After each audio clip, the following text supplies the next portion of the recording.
Hey everybody, here's a good example of a tree that actually has a lot of characteristics of what we're looking at when it comes to potentially compromised trees. First of all, we've got a leaning tree, which has got a great degree of lean on it. I'm going to say probably somewhere in the 30% range and further as the branches go out. That puts an extreme amount of load on your anchoring roots on this side that are holding the whole thing, which are called your um, tension wood or your tension roots.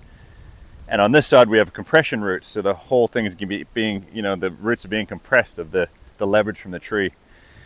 Interesting fact, the compression roots actually have more stability in a tree than the anchor roots. That's a side note. So leaning trees, you have to look at, are they an issue? Well, if you got your house underneath, if you have a playground underneath it, yeah, you're probably going to say it's a bit of an issue, or you want to at least have your tree assessed to determine and understand if it's safe and stable. Another thing we look at here obviously is decay. Now, if you cannot see decay here, then it's pretty obvious. As we can see, this species is a scribbly gum. They're notorious for having big hollow decays through them, and somehow they manage to stay standing for years potentially, but then they can also fail catastrophically. This one here has got so much weight up there and there's very little holding the thing up. In this instance and scenario, we're in a national park. It's not a walking track on the downside of it. If it fails, there's a very low probability of injury and a low probability or risk of anyone being in this area. You have a look at a tree like this in a public space in your backyard, whatever it may be. This tree would be condemned by most arborists as you have well over 70-80% of holding wood missing or void, and really we only have a strap there and a strap at the back side that's holding this tree up. So a real good indication of tree decay. And that root system would usually, you see, would be live all the way out here.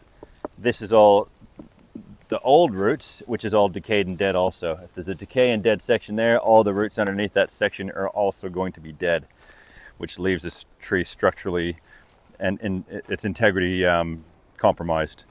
Another thing we can look at here is root damage. As I was just saying, the root, perhaps not so much damage by mechanical means, but erosion has caused some issues with this one also.